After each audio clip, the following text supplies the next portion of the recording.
يا صباح الفل عليكم وصباح الروقان حبايبي وحبيباتي مشاهدين قناة مطبخك مع نودي. ازيكم عاملين ايه؟ وحشتوني كتير وبحبكم في الله. قبل ما نبدأ الفيديو احب افكركم باللايك والشير والسبسكرايب للقناة وفعلوا الجرس علشان يوصل لكم كل جديد، وما تنسوش تشتركوا في القناة علشان قناتي تكبر بيكم ان شاء الله. نبدأ بقى الفيديو بتاعنا كده. هنعمل أكلة شعبية وجميلة جدا جدا وأحلى أكل من بتاع المطاعم الفول والطعمية. معايا بطاطس كده بقشرها وبعدين هسلقها. انتوا عارفين بقى البطاطس الأيام ديت ما بتبقاش يعني ممكن تبقى بره من بره حلوة زي ما انتوا شايفينها كده، تيجي تفتحيها تلاقيها فيها ايه، ممكن تكون مزرعة او فيها ألوان كده، لون بني كده او أسمر زي ما انتوا شايفينها كده، او بتبقى مزرعه. المهم بنشيل ده كله، بننضفها كويس جدا جدا، وبعد ما بنقشرها وننضفها بنغسلها ونقشرها ونقطعها ايه طرنشات صغيره كده، وبنحط لها ميه وملح وبنغليها او بنحطها تتسلق بمعنى اصح.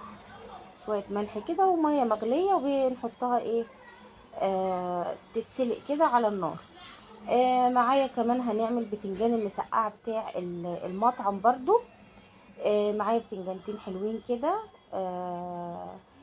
بنقشرهم، غسلتهم طبعا وبقشرهم وبقطعهم مكعبات بقى وطرنشات زي ما انتم شايفين الحته ديت كده. انا دايما بحب اكلها، بتنجان طري وجميل جدا جدا واولادي بيموتوا فيه.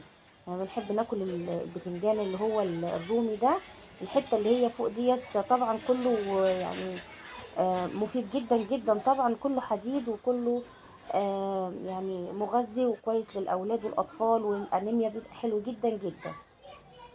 فاحنا دايما بقى بنجيبه، ممكن نجيبه كده ونحطه ناكله كده ايه انا والاولاد كده، زي الخيار زي الجزر زي الايه الخضروات الحلوه كده.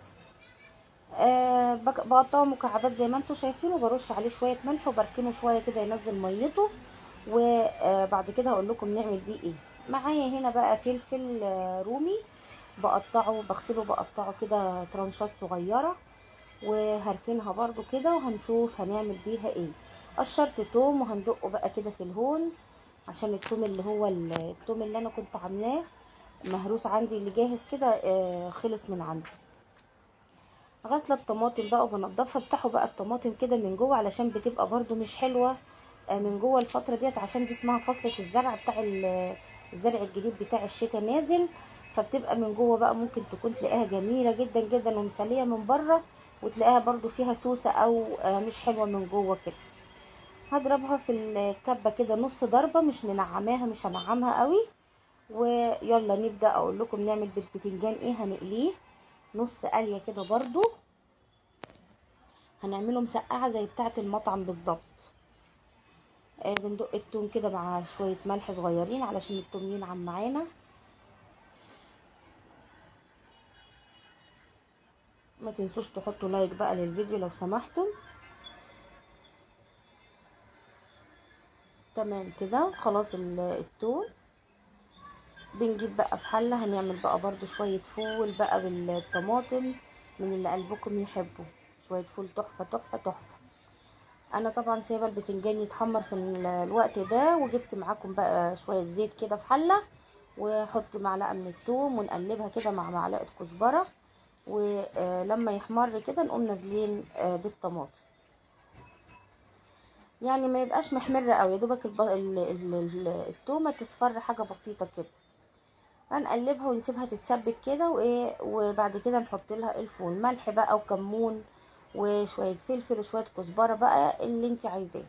البتنجان بتاعنا كان خلص، كان اتحمر معانا. بصفيه كده اطلعه في مصفى كده او على ورق مناديل مطبخ، علشان يتشرب الزيت اللي ايه اللي فيه. انا مش عايزه البتنجان يبقى فيه زيت كتير.